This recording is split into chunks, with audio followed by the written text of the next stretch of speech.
My name is Leo. I am 17. I stand on this corner every day. The sun beats down in the summer. The wind cuts like a knife in the winter. But I am always here.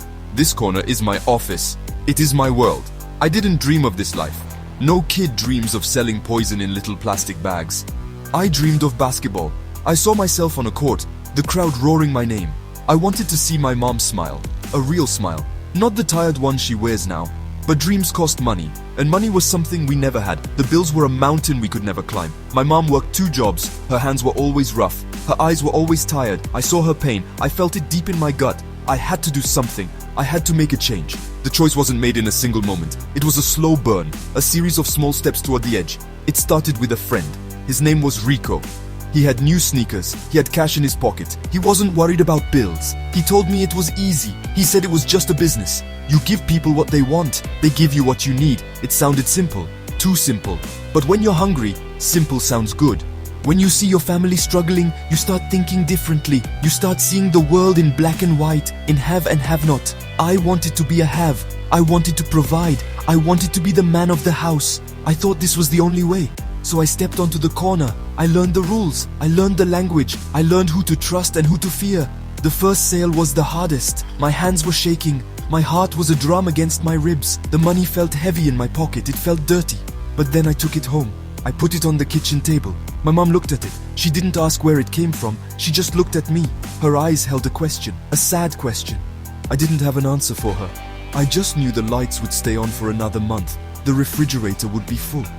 For a little while, the mountain of bills didn't seem so tall. I told myself it was worth it. I was helping. I was making a difference. I was wrong. I was just a boy playing a man's game. A dangerous game. I thought I was in control. I thought I was making a choice. But the corner has its own gravity. It pulls you in. It doesn't let go easily. Every dollar I made was a link in a chain that tied me to this life, to the fear, to the lies. I was building a cage for myself, a cage made of money and secrets. I told myself it was temporary, just until things got better, just until I saved enough. But enough is a word that doesn't exist on the corner. There is always more to make. There is always a bigger risk to take. The dream of basketball faded. It became a ghost, a whisper of a life I could have had. Every day is the same, and every day is different. The routine is simple. Wake up, check my phone, meet my supplier, get the product, go to my corner, stand and wait. The waiting is the worst part. It gives you too much time to think. You watch the cars go by. You see people living normal lives. They go to work, they go to school, they laugh with their friends. They don't look over their shoulders every 2 seconds. They don't have that knot of fear in their stomach. My stomach is always twisted. A constant low-level hum of anxiety. Is that car a cop?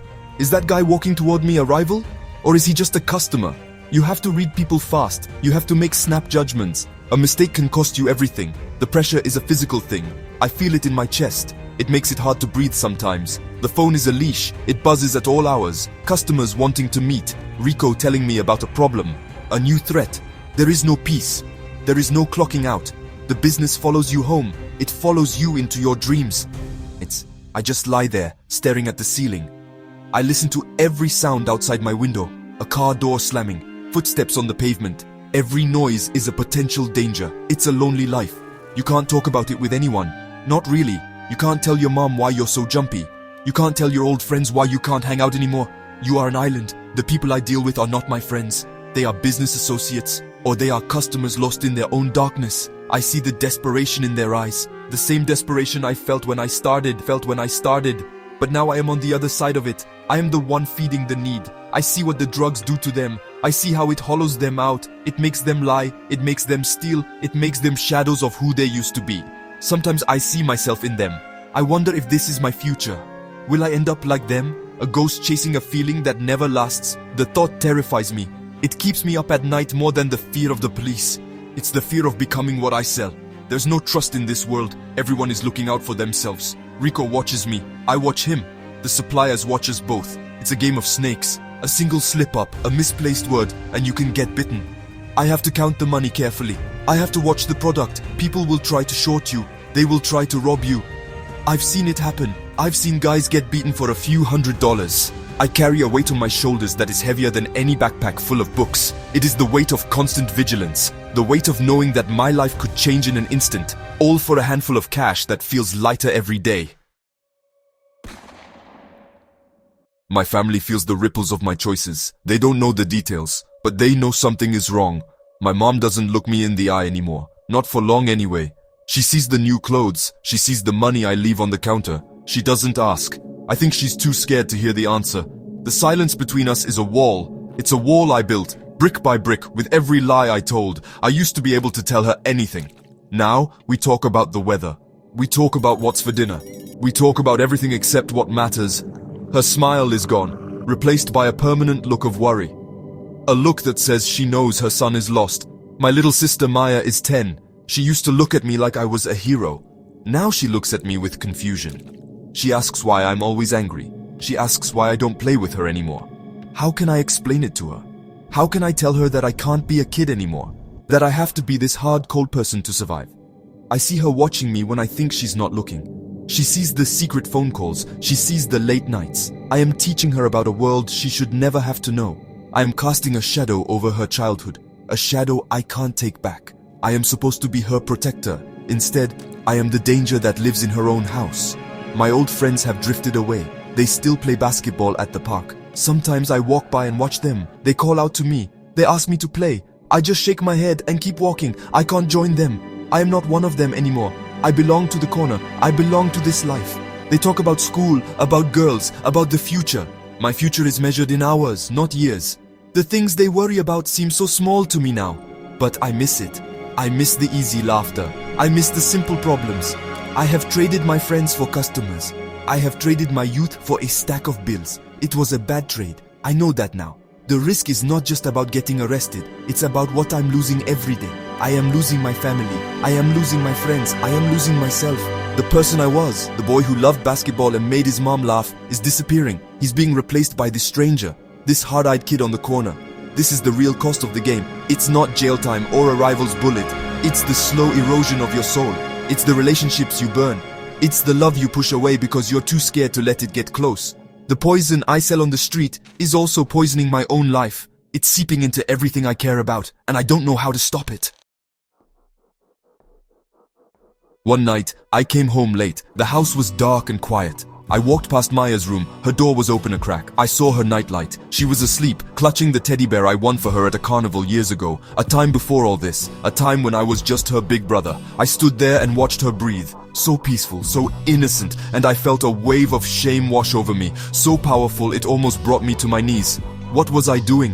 This wasn't for her. This wasn't for my mom. This life was destroying the very people I claimed to be protecting. The money wasn't worth this feeling. It wasn't worth the man I was becoming. A decision is a powerful thing. It can be a door. It can be a window. It can be a path out of the darkness. I realized that the first choice I made, the one to step onto the corner, didn't have to be my last. I could choose again. It wouldn't be easy. It would be hard. Harder than anything I had ever done. But it would be my choice. Not Rico's choice. Not the corner's choice. Mine. The hope for change is a small seed. But if you water it, if you give it light, it can grow into something strong. It can break through the concrete. I knew I had to find a way to plant that seed. I had to find a way back to the person I was meant to be. The next morning, I did something different. I didn't call my supplier. I left the secret phone on my dresser. I walked past my corner. I kept walking until I reached the community center, the one I used to go to for basketball. I walked inside. It smelled like old gym floors and hope. I saw a man there, Mr. Harris. He used to be my coach. He looked at me, and he didn't see a drug dealer. He saw Leo. He saw the kid who loved to play ball. I told him everything. The words came out in a rush. The fear, the pressure, the shame. I told him I wanted out. I wanted a different life. He just listened. He didn't judge. He just listened. Change is possible. It's a long road. It's a fight every single day. But it is possible. Making good decisions isn't about never making a mistake. It's about what you do after you make one. It's about having the courage to turn around, to choose a different path. I am still Leo. I am 17. I am not on the corner anymore. I am on a basketball court. I am in a classroom. I am at my kitchen table talking to my mom. Really talking. There are still mountains to climb. But for the first time in a long time, I am not climbing alone. And I am choosing the path. The right path. My path. The future is not written yet. I am the one holding the pen.